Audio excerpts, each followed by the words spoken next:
नमस्कार प्रिय प्रतियोगी मित्रों, आप सभी का मेरे YouTube channel UP PCS maker point व मेरे ऐप प्रयागराज पीसीएस निबंध में हार्दिक स्वागत है। प्रिय प्रतियोगी मित्रों, कल 29 सितंबर को यूपी पीएससी प्रयागराज ने यूपी पीसीएस प्रारंभिक परीक्षा के लिए 2020 के लिए एडमिट कार्ड जारी कर दिया है और आप सभी लोग दिए गए वेबसाइट पर जाकर के uppsc.up.nic.in पर एडमिट कार्ड डाउनलोड कर लें और यह परीक्षा 19 जनपदों में लोक सेवा आयोग उत्तर प्रदेश द्वारा कराई जा रही है और 2 पालियों में संपन्न होगी।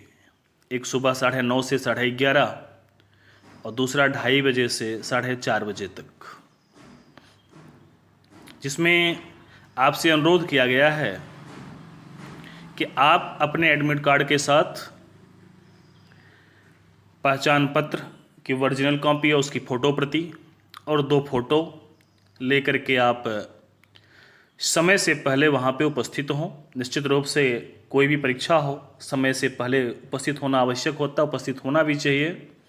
अन्यथा भागम भाग में या ऐसा आपको प्रतीत हो रहा हो, लग रहा हो कि देरी हो जाएगी, तो जो कुछ आपका संतुलन बना रहता है परीक्षा के प्रति वो भी खो जाता है, वो भी खराब हो जाता है। इसलिए आपके लिए आवश्यक है कि आप समय से पहुँचें। और कोरोना का संक्रमण काल चल ही रहा है, इसमें आप प्रयास करिए, जैसा कि एडमिट कार्ड में लोक सेवा आयोग उत्तर प्रदेश ने निर्देशित किया है कि आप सैनिटाइजर, मास्क और अपना पानी का बाटल खुद लेकर के जाएं। आप ये ना विश्वास में रहें या इस आशा में ना रहें कि हमें कहीं से कोई पानी पिलाएगा, कोई पानी का बाटल अपना देगा। सैनिटाइजर ले जाएं, आप जहां बैठे वहां सैनिटाइज कर लें, अपने हाथ को सैनिटाइज कर लें, सीट को सैनिटाइज कर लें और मास्क को लगा करके जाएं। तो कुल मिला करके सुरक्षा भी बरतनी है और परीक्षा में प्रतिभाग भी करना है। हमारे कई प्रतियोगी छात्रों का एसएमएस और व्हाट्सएप, टेलीग्राम पर मैसेज प्राप्त हुआ है कि सर लगभग कितना क्वेश्चन किया जाए कि सेफ रहेंगे हम। इसके विषय में मैं एक बात कहना चाहूँगा कि ये तो कोई नहीं बता सकता कि किस पर आप बहुत सेफ रहेंगे, लेकिन हाँ ये चीज़ ज़रूरी है कि हम 65% क्वेश्चन ज़रूर सही कर लें नेगेटिव घटाने के बाद। मतलब हमारा क्वेश्चन 95+ रहे नेगेटिव हटने के बाद, तो हम सेफ स्थिति में रहेंगे। अब ये आपको तय करना है कि हमें कितने क्वेश्चन सही करना है, मतलब कितने क्वेश्चन आपको अटेम्प्ट करना है, या आपको तय करना है। लेकिन ऐसा भी ना हो कि हम 95 सही करने के चक्कर में, 100 सही करने के चक्कर में 150 के 150 क्वेश्चन अटेम्प्ट कर लें। हमें ऐसे क्वेश्चन पर हाथ नहीं लगाना है जिसके विषय में हमें जानकारी नहीं है। चूंकि अभी हाल ही में बीईओ परीक्षा संपन्न हुई है और ARO 2016 की परीक्षा संपन्न हुई है। प्रश्न देखने में आसान जरूर लगे, लेकिन वो डमी क्वेश्चन जैसे लगे।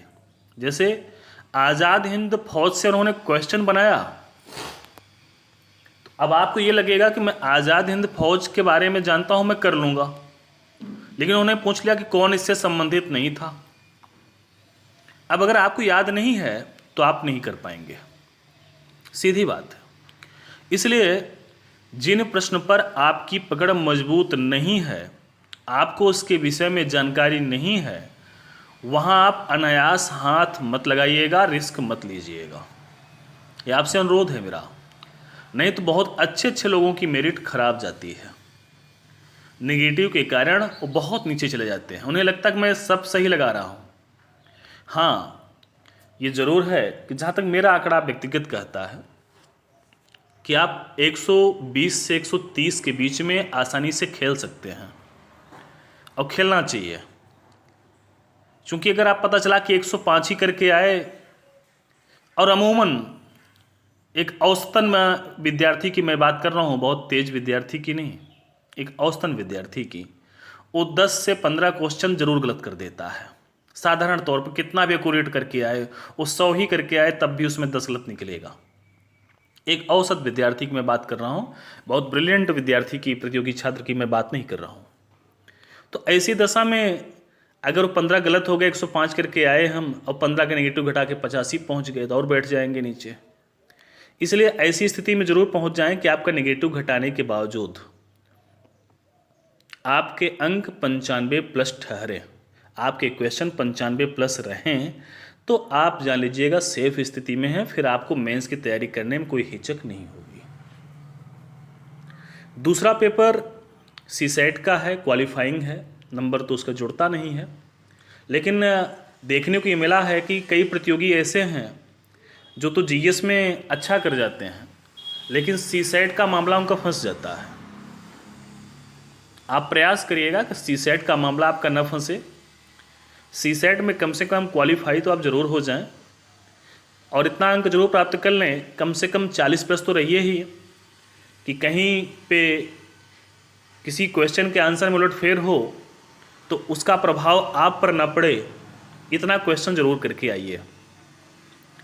मेरे 2-3 छात्र ऐसे 2019 में भी रहे जो जिनका सीसेट बहुत ख़राब हो गया, और जबकि जीएस में वो 100 के करीब में थे, नेगेटिव घटा करके उनको मेंस देने का अवसर नहीं मिला।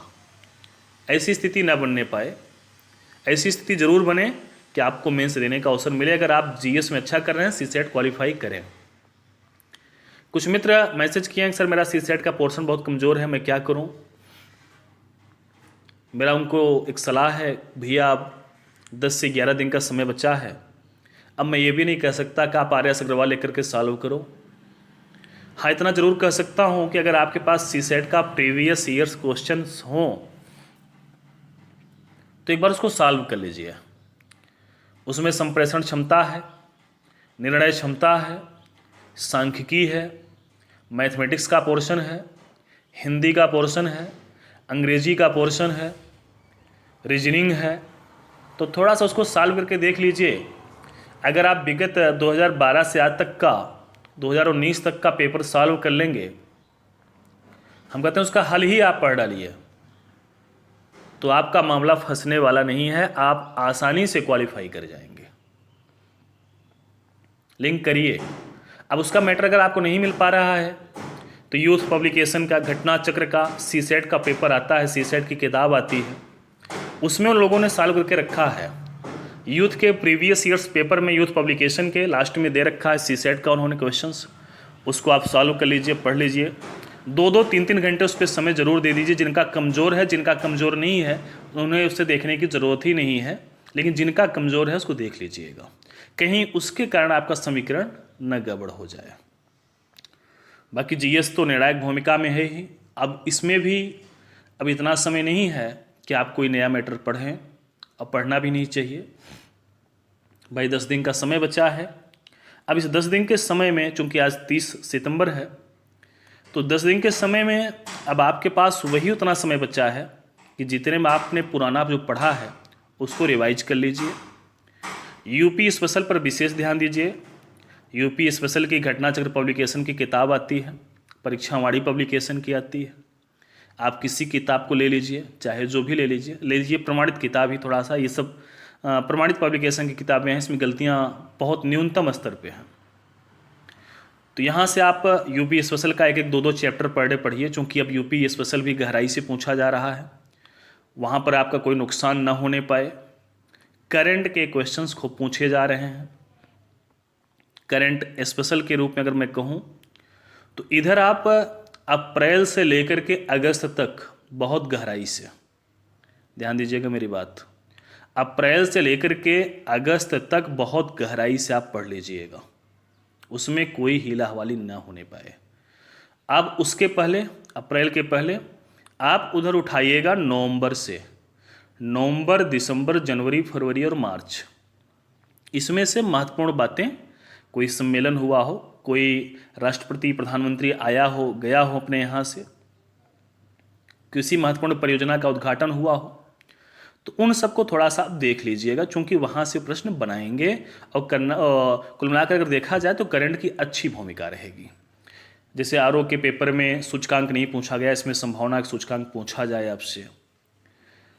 इंडेक्स विभिन्न संस्थाओं के द्वारा जारी किए जाते हैं।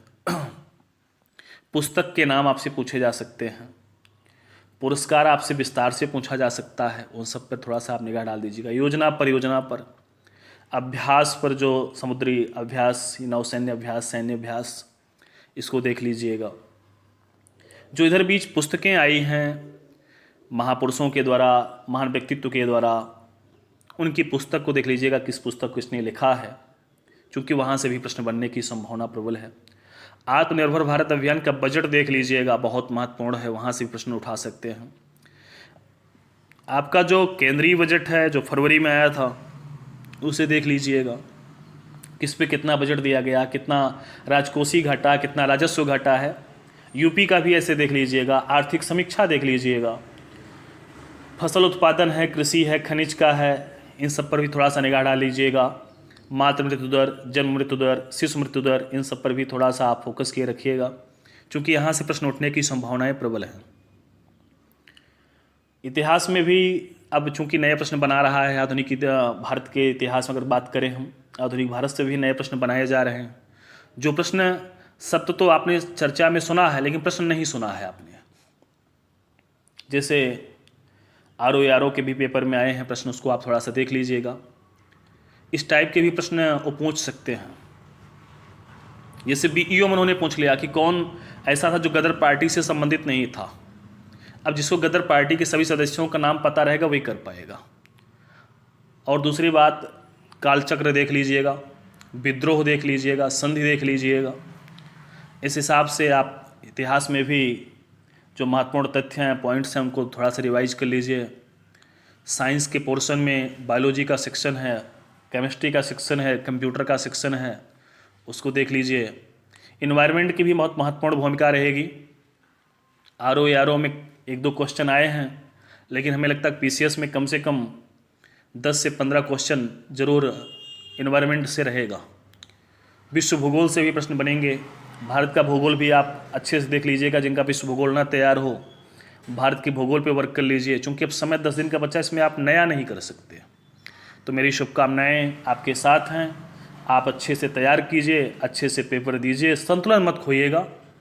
और एक चीज़ और ध्यान रखिएगा, परीक्षा हाल में जब आप पेपर सॉल्व कर रहे होते हैं, जिस पर आपका पहला टिक लग जाता है एक बार, जिस आंसर पर 99% उसकी संभावना रहती है कि वही सही है। क्योंकि जब आप रंगने लगते हैं, गोला भरने लगते हैं, उस टाइम पे जब आप अपना दिमाग लगाते हैं तो आप उत्तर का परिवर्तन करते हैं। आप चेक करिएगा, कभी ऐसा करके आप 4-5 क्वेश्चन अपना सही क्वेश्चन गलत कर बैठते हैं आप। मैं ये बात अपने अनुभव के साथ साथ अन्य प्रतियोगी मित्रों के अनुभव से बोल रहा हूँ, बता रहा हूँ। जो प्रतियोगी और ये ऐसे प्रतियोगी छात्र हैं जो अच्छे छात्रों में जिनकी गणना होती है, वो ये कहते हैं कि सर ऐसा गलती हमसे भी हो जाती है, ऐसी गलतियाँ कि हम परीक्षा हाल में जाते हैं, हम पहली दफ़ा में सही टिक करते हैं, सही निशान लगाते हैं, बाद में जब थोड़ा सा दिमाग लगाने लगते हैं गोला भरते समय, तो हम गलत कर बैठते हैं। तो ये गलती ना होने पाए, पहली दफ़ा में जो लग गया निशान, उसकी संभावना 99% है कि सही रहेगा। और प्रश्न को संतुलित रूप से पढ़ करके उत्तर दीजिए। आप जल्दबाजी में उत्तर मत दीजिए कि आपने पढ़ा कि कौन सा व्यक्ति असहयोग आंदोलन से संबंधित था और उसमें कहीं लिखा है कि नहीं था। आपने नहीं शब्द नहीं पढ़ा, आपने पढ़ लिया कि था और आपने निशान लगा दिया। ऐसी गलती अधिकांश लोग करते हैं कि आप नहीं शब्द है तो उसको ध्यान दीजिए।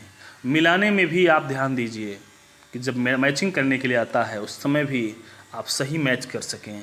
और मेरा स्पष्टता सलाह है कि आप ध्यान दीजिएगा कि आप अनावश्यक रिस्क मत लीजिएगा, नहीं तो आप अपनी बनी बनाई व्यवस्था को भी आप ध्वस्त कर देंगे। इन्हीं शुभकामनाओं के साथ आपका अपना शुभेच्छु सांडिल्य इंजीनियर दुर्गेश, लेखक व विशेषज्ञ सांख्यिकी समाज कार्य, वर्तमान में मेरे द्वारा हिंदी निबंध और पत्र लेखन की कक्षा चलाई जा रही है। जो भी प्रतियोगी मित्र लाभ लेना चाहें, जो स्वयं अध्ययन करना चाहें, उन्हें मेरी शुभकामनाएं हैं। जो मेरे लायक सहयोग होगा वो मैं खुद करता रहूँगा यूट्यूब चैनल के भी माध्यम से।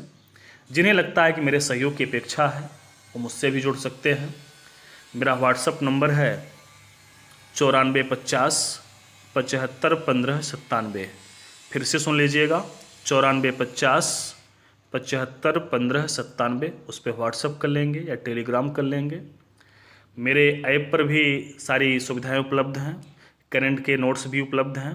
हालांकि इधर बीच में करंट्स की क्लास नहीं ले पा रहा हूं। अब आर ओ के लिए, BEO के मेंस के लिए करंट की क्लास में 11 अक्टूबर के बाद से लूँगा। तब तक आपने जो नोट्स बनाया है या घटना सार आपके पास हो करंट का, या दृष्टि हो, जो भी आपके पास हो, क्रॉनिकल से पढ़ते हो, दर्पण से पढ़ते हो, उससे रिवाइज कर लीजिएगा अच्छे से। मेरी शुभकामनाएं आपके साथ हैं। माँ भगवती शारदा से मेरी प्रार्थना है कि उनकी साक्षात कृपा आपके साथ रहे, उनका अपार आशीर्वाद आप पर बरसे, आप प्रतियोगी परीक्षा में सफलता प्राप्त करें, अपने माता पिता का नाम रोशन करें, आप स्वर्णिम सफलता प्राप्त करते हुए समाज सेवा, प्रदेश सेवा, राष्ट्र सेवा में अपना महती योगदान प्रदान करें। आपको बहुत बहुत शुभकामनाएं। बहुत बहुत धन्यवाद।